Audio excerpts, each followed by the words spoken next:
In this video, we are going to take a look at arithmetic sequences and how to find partial sums of arithmetic sequences.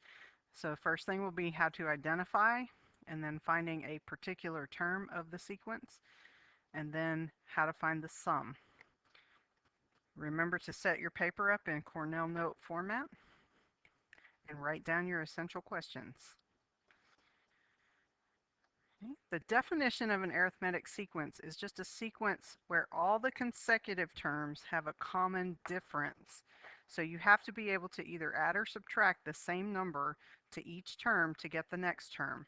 Okay, so our consecutive terms, for example, the first two terms, the difference between those terms would be 15 minus 7, which is 8. If I take the second and third terms, the difference is 23 minus 15, which again is 8. And if I keep going, all of these terms have a difference of 8. So this is an arithmetic sequence with a common difference of 8. Okay, if your terms are increasing, if they're getting larger as your terms go on, then your common difference will be a positive. If your sequence is decreasing, if the terms are getting smaller, then your common difference should come out to be a negative. Okay, so pause the video, and I want you to look at this sequence and determine, is it arithmetic or not? If it is, what is your common difference? Okay, this sequence is not arithmetic, because if you look at the difference between the numbers and you subtract all of the consecutive pairs, 4 minus 1 is 3, 9 minus 4 is 5, 16 minus 9 is 7, and so on. So they're not all the same difference, so this is not arithmetic. Okay, now on the next slide, do the same thing. Pause, decide if it's arithmetic. What is your common difference? Okay, this sequence is in fact arithmetic because each set of consecutive terms has a difference of 3. So yes, this is arithmetic. And the common difference again is 3, and we just use a D to represent our common difference. Okay, one more. Do the same thing for this sequence. Pause the video. Okay, this one is arithmetic also. And again, to find the common difference, all you have to do is subtract consecutive terms. So if I say 5/4 minus 1, when you get your common denominator, you're going to get a 1/4 for your answer. If I take the next pair, 3/2 minus 5/4, again, if I get a common denominator, that would be 6/4 minus 5/4, which is 1/4, and so on. All of these have a difference of 1/4, so our common difference is 1/4. Okay, now to find a particular term, let's say I want the 25th term of a sequence, or I want the 17th term of the sequence. There is a formula that helps us with that. It's good to have the formula because if we're trying to find the third term, we can just find the first, second, third term. But if I need the 25th term, I don't want to have to write out 25 terms just to figure out what that number is. So this formula will help us find any term in the sequence without having to list everything up to that point. Highlight this formula. Okay, and let's talk about what these mean. The a sub n is just stands for the nth term. So that's the general, that's the generic. A sub 1 is the first term in the sequence. So you have to know what the first term is. N is the number of the term. So if I'm looking for the 25th term, my n would be 25. And the d then is our common difference. Now notice this formula looks like the equation of a linear function. Okay, so it's in y equals mx plus b form when you substitute the numbers in, and all arithmetic sequences will look like the equation of a line when you get the formula written out. Okay, so let's use this to actually figure out the formula. So we're going to find the formula first, and then we're going to use that formula to find the 25th term.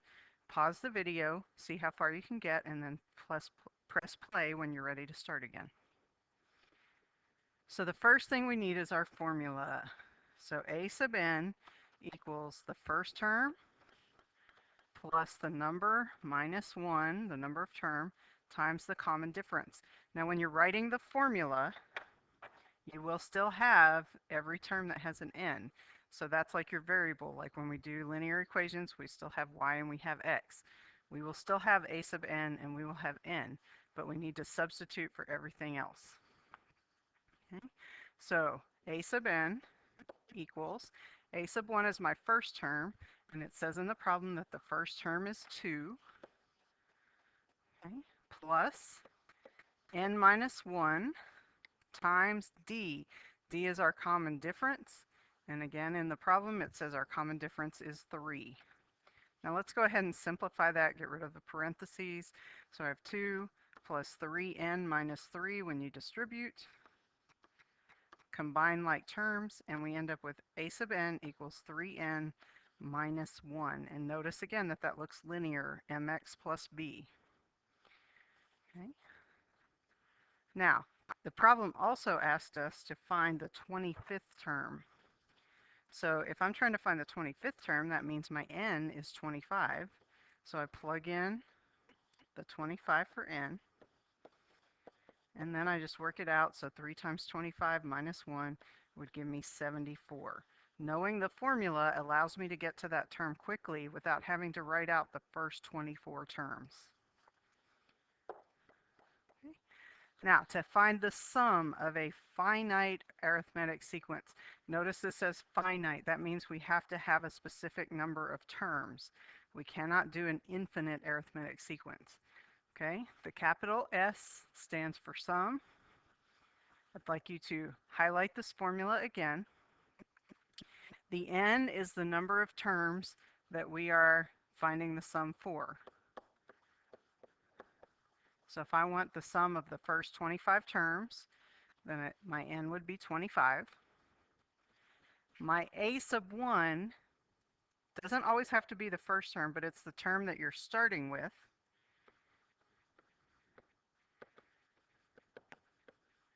And my a sub n is the term that I'm ending with.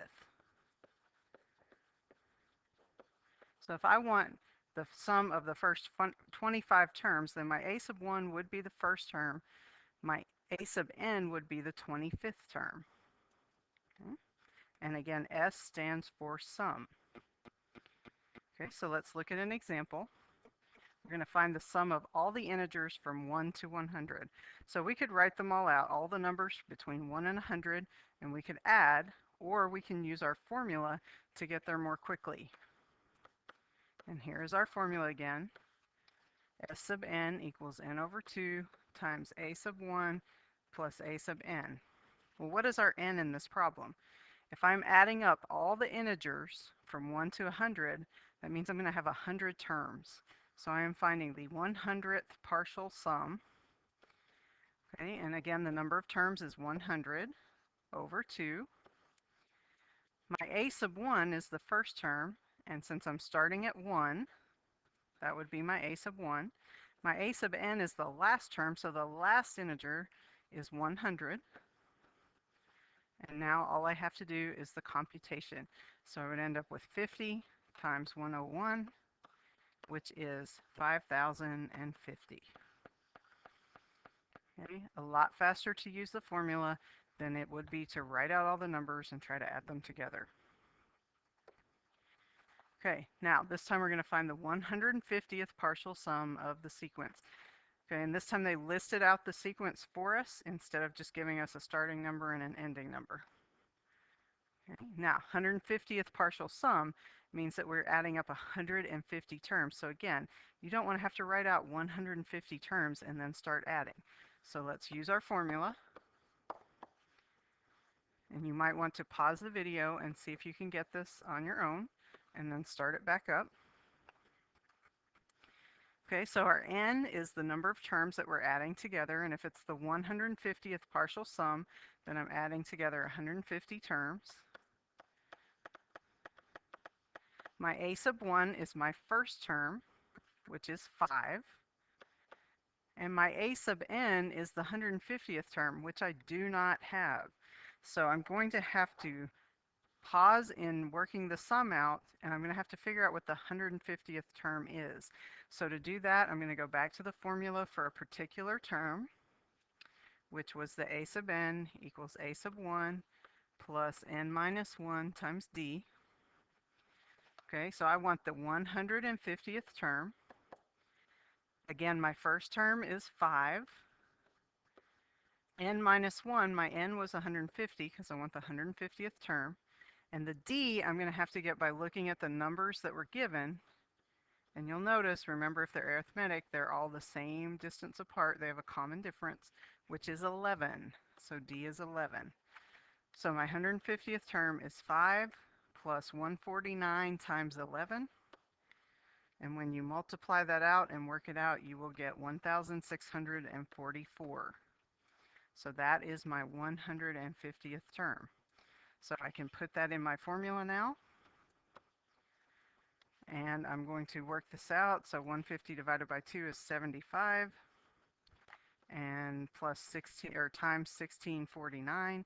When you multiply that together, you come out with a sum of 123,675.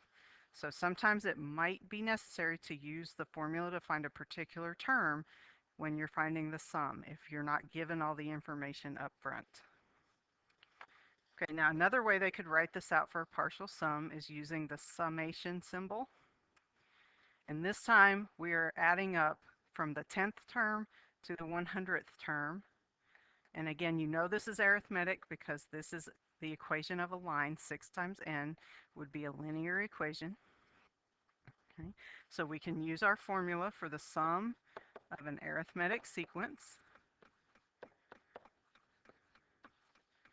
But we're going to have to find some values first.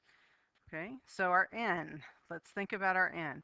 If I am starting at the 10th term and I'm going all the way to the 100th term, how many terms am I actually adding up? Well, if I went from 1 to 100, we had 100 terms. Okay, this time I'm starting at 10, so I am leaving out the first 9 terms. So instead of 100 terms, if I leave out 9 terms, 1, 2, 3, 4, 5, 6, 7, 8, and 9, then I would have 91 terms. There would be 91 numbers in that sequence. So my n is actually going to be 91. Okay. Now, a sub 1. It's not really a sub 1 this time because we wanted to start at the 10th term. So I need a sub 10, which means 6 times 10, which is 60. And then my a sub n means the last term. My last term is the 100th term, which I find by plugging in the 100. 6 times 100 is 600. And now I can find my sum. So 91 over 2 times 660, which will give you 30,030. Okay, make sure your formulas are highlighted. Make sure you've got room for questions and summaries. And if you have any questions over anything that you weren't quite sure of in the video, put a question mark beside it, and you can ask about it in class tomorrow.